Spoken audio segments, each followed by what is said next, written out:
ሰላም እንደምናችሁ ክቡራን ተመልካቾቼ፣ ዛሬ አንድ ሀሳብ ወደ እናንተ ይዤ መጥቻለሁ። ከለሪዝም ወይም ደግሞ ቀለማዊነት ይሰኛል። እንግዲህ ይሄ ቀለማዊነት ወይም ደግሞ ከለሪዝም በ14 ሴንቸሪ ላይ በፖፕ ኒኮላስ የባሪያ ንግድን ለማስፋፋት የተጠቀመበት አንደኛው ስትራቴጂ ነው።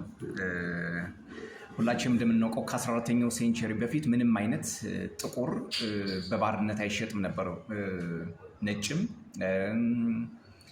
ጠይምም ብቻ የትኛውም አካል አገልጋይ የሆነ በሙሉ ባሪያ ነው እንጂ ጥቁር ብቻ ባሪያ አልነበረም። ፖፕ ኒኮላስ ነው ይህንን ሀሳብ በተለይ ደግሞ የፖርቹጋል አሳሾች የአፍሪካን ጠረፍ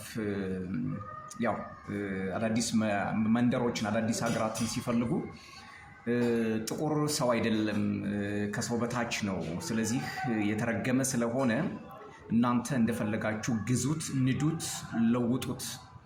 ስለዚህ ይሄን አዝዣለሁ በሚል ትዕዛዝ አስተላልፎ ነው። አብዛኞቹ እንግዲህ የባርነት ስሜቶች ከዚህ በኋላ ናቸው፣ ወይም ደግሞ የስሌቭ ትሬድ የሚባለው ነገር ከዚህ ሴንቸሪ ደግሞ ከ14 ሴንቸሪ በኋላ ነው የመጣው የሚሉ መረጃዎች ከተለያየ መጽሐፍ በተለይ የጥንት መጽሐፍት ይናገራሉ። በግልጽ ለመናገር የዩኬ አብዛኞቹ አሁን የሮም ቄሳሮች ናቸው። የሮም ቄሳሮች ደግሞ ከግብፅ የሄዱ ከኑቢያ የሄዱ ጥቁሮች ናቸው። ፈረንጆቹ ደግሞ ይሄንን ነገር አይፈልጉትም። አስገራሚው ነገር የዩኬ አራተኛ ወይንም አምስተኛዋ ትውልድ ንግስት ቻርሎቴ ጥቁር ናት። ይሄንን በምንም ታምር እንግሊዞች ሊያምኑ አይፈልጉም። ነገር ግን የተጻፈ የተከተበ የተቀመጠ ጉዳይ ነው። አረረም መረረም ሊወጡት የሚገባ ጉዳይ ምንድን ነው? አምስተኛ ትውልዳቸው ብላክ ናት። እቺ ብላክ ደግሞ ከኩሽ ወይም ደግሞ ከኢጂፕት በተለይ በኑቢያ አካባቢ ደቡቡ ላይ በከፍተኛ የሆኑ የብላክ ኪንግደምስ ህንደኬስ ነገስታት፣ የጥቁር ነገስታት፣ የኑቢያም የኩሽ ነገስታት የነበሩ ከዚህ ተስቦ ነው እንግዲህ ዩናይትድ ኪንግደም እስካሁን ድረስ ንግስናዋን የጠበቀችው። ነገር ግን ይህን የጥቁር ታሪክ በመካከል ማስገባት አልፈለጉም። ቢኮዝ አስቀድሜም እንደነገርኳችሁ በተለይ በባለፈው በኦልሜክ በሚባለው በኢንዲጂኒየስ አሜሪካ ላይ ምን ያክል የጥቁር ህዝቦችን ለማጥፋት ያደረጉትን ሴራ እነ ኮሎምበስ ወይም እነ ክሪስቶፈር ኮሎምበስ የሰሩትን ስህተት በባለፈው ቪዲዮ አስቀምጬላችኋለሁ። አብዛኞቹ የጥቁር ታሪክን አይወዱትም። የጥቁር ታሪክን ለማጥፋት በጣም ጥረት አድርገዋል። አንድ ሀሳብ በዚሁ አጋጣሚ ልንገራችሁ። ባትል ኦፍ አድዋ ላይ አድዋ ጦርነቱ እንዳለቀ ምንድን ነው የሊበርቲ የሚለው የፈረንሳይ ጋዜጣ ይዞት የወጣው መረጃ የሚለው በምስራቅ አፍሪካ አንድ ከባድ ጥቁር ህዝብ ተነስቷል። ይህ ጥቁር ህዝብ በጊዜ የማይቀጭ ከሆነ ለሚቀጥሉት ክፍለ ዘመናት የነጭ ስጋት ይሆናል የሚል አስቀምጧል። እነ ኒውዮርክ ታይምስም ይህንን በሰዓቱ ዘግበውታል። ምንም የሚያስጨንቀን ደግሞ የሚያስፈራን ሀሳብ አይደለም። በልበ ሙሉነት የምንናገረው ነው። እንግዲህ በአሜሪካ ህገ መንግስት ውስጥ ጥቁር ተብሎ የተመዘገበው ከሰብሳሃራ አፍሪካ ያለው ብቻ። በነሱ አባባል ጥቁር የሚሉት ይሄንን ነው እንጂ ሌላውን አካባቢ ወይም ደግሞ ሌላ ብላክ ያለበትን ኤሪያ ጥቁር ሊሉት አይችሉም። ለምሳሌ ነጭ ብለው የሚገልጹት አውሮፓንና አረብን ነው። አረብን ያስገቡበት ምክንያት የግብፅን ስልጣኔ የኛ ነው ብለው ለመከራከር ስለፈለጉ ነው።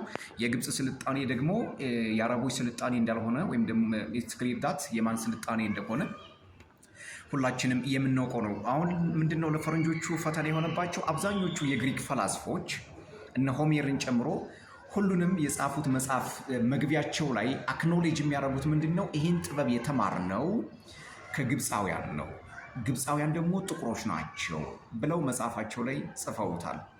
አይሰርዙት ነገር ሾልኮ ወጥቷል አንዴ። ስለዚህ የራሳችንን ሀብት ራሳችንን ከፍ ልናደርገው እንደሚገባ በዚሁ አጋጣሚ መናገር እፈልጋለሁ። ሌላው መረጃዬ እጅግ አስገራሚ መረጃ ነው ዛሬ የማድረሳችሁ። በመካከል እናንተም ሰብስክራይብ ማድረግ እንዳትረሱ። ሳልቫ ባርድ የሚባል በኖርዌይ አካባቢ የሚገኝ ደሴት ነው። እጅግ በረዷማ ደሴት ነው። ደሞስት ኖርዝ ፖል ላይ የሚገኝ እጅግ በጣም ቀዝቃዛ ቦታ ነው። በዚህ በረዷማ ቦታ ላይ ድንገት አንድ ቀን ፕላኔታችን ብትጠፋ ዓለም ችግር ቢፈጠርባት በሚል በዓለማችን ያሉት ፍራፍሬዎች፣ ዘሮች፣ ሰብሎች ሁሉም ነገር ተሰብስበው እዚህ ደሴት ላይ ተቀምጠዋል።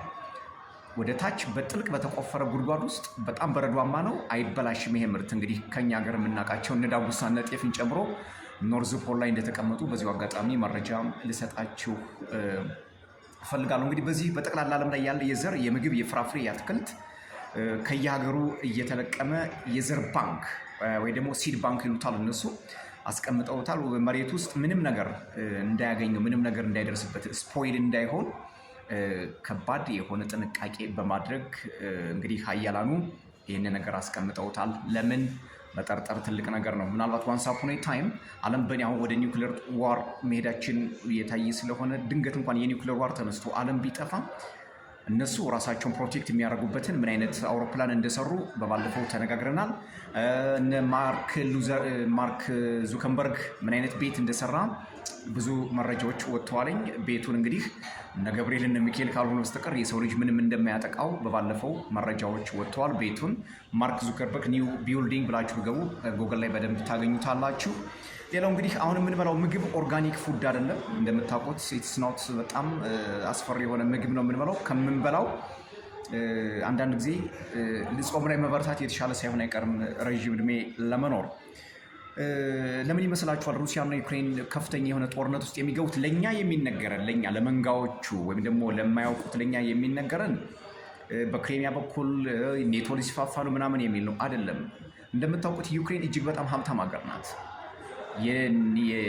የዩክሬን ስንዴ፣ የዩክሬን ዘይት፣ የዩክሬን ሬር ማዕድን በዓለም ላይ የለም። አውሮፓ ተጨምቆ በሙሉ አውሮፓ ተጨምቆ የዩክሬንን ያክል ጉልበት ሀብት የለውም። ዳትስ ዋይ እንዲህ የሚያስቀጠቅጧት አውሮፓውያን ወደው ነው። ስለዚህ ያን አካባቢ በማዳበሪያ በምን በማድከም ዩክሬን ላይ ያለውን ሰብል ማውደም ያስፈልጋል። ሌላ ነው ሴክሬቱ ኢኮኖሚክ ዋር ነው እንጂ እኔና እናንተ እንደምናስበው እዚህ የኔቶ መስፋፋት ምናምን አይደለም።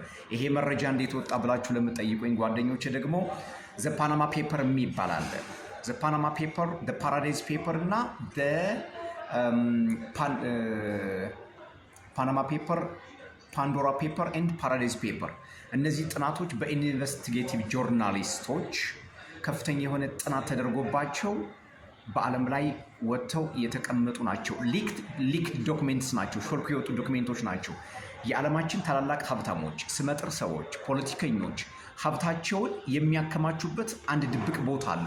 ከኢንተርኔት ውጭ የሆነ ማንም የማይደርስበት ኦፍሾር አካውንት የሚባል ማለት ነው። ይሄ ኦፍሾር አካውንት ታላላቅ የዓለማችን ባለሀብቶች ገንዘባቸውን ታክስ ፍሮዲንግ በማድረግ ታክስ ኢድቬድ በማድረግ ግብር በመሰወር በዓለማችን ላይ ከፍተኛ የሆነ የማጭበርበር፣ የቅሚያ፣ የዝርፊያ ብዙ ሀብቶችን በመሰብሰብ ጥቂት ጌቶች የሚጠቀሙበት በማድረግ አካውንቱ ስውር የሆነ አለ በሚል እነዚህ ፔፐሮች ይፋ አድርገዋል። አሁን በጣም እየተጨነቁ ነው እነዚህ ባለሀብቶች ጌቶቹ ማለት። ምክንያቱም ዋንስ አፖን ኤ ታይም ይሄ ህዝብ ከነቃ ምን ሊያደርጋቸው እንደሚችል ጠንቅቀው በደንብ ያውቁታል ማለት ነው። ሌላው አሁንም ድረስ በአፍሪካ ውስጥ እጃቸውን እየሰደዱ ነው። ምናልባት አውሮፓውያን የሚፈልጓቸውን 4 ሀገራት አጠር አድርጌ ልንገራችሁ። አውሮፓ በጣም ክሪቲካል የሚፈልጋቸው 4 ሀገራት አሉ። አንደኛዋ ግብፅ ናት። ለምን? ስዊዝ ካናልን ለመቆጣጠር ያስፈልግ ዘንድ በጣም አስፈላጊ ናት። ምክንያቱም 1.5 የግብፅ ወታደር ደሞዙ ቀጥታ የሚከፈለው በአሜሪካ መንግስት ነው። ይሄን አንደርስታንድ ማድረግ ያስፈልጋል። ሌላው ናይጄሪያ ነው። የሼል ካምፓኒ የብሪቲሽ ካምፓኒ ነው። ሼል ካምፓኒ ምን ያክል ኮንስፓይራሲ አድርጎ የናይጄሪያን ሀብት እንደሚበዘብዝ ይታወቃል። ሶስተኛዋ ሳውዝ አፍሪካ ናት። ሳውዝ አፍሪካንም እንዴት እንደሚጠቀሙባት እናያለን። ምክንያቱም ከፍተኛ የሆነ የጎልድ እንደ ዲፍረንት ማይንስ ያለባት ሀገር እንደሆነች ትፈልጋለች። ሌላዋ ጎረቤታችን ኬንያ ናት። በነገራችን ላይ የኬንያ ፖለቲካ የሚዘወረው ለንደን ላይ ነው። ያው ቱ ቢ ስማርት በቃ ሩቶ ኬንያታ ሲምቦል ነው።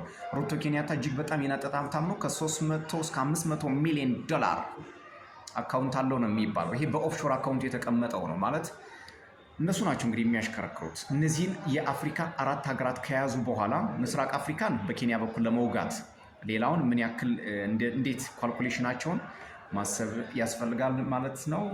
ሌሎቹን ሰፋ ያሉ መረጃዎችን ወደ እናንተ በኔክስት ቪዲዮ ይዤ እመጣለሁ። እናንተ ግን ሰብስክራይብ፣ ላይክ፣ ሼር፣ ኮሜንት እያደርጋችሁ የቶማ ዩቲዩብ ቤተሰብ አባል እንድትሆኑ የአክብሮት ግብዣ ነው። ሰላም፣ ይመቻችሁ።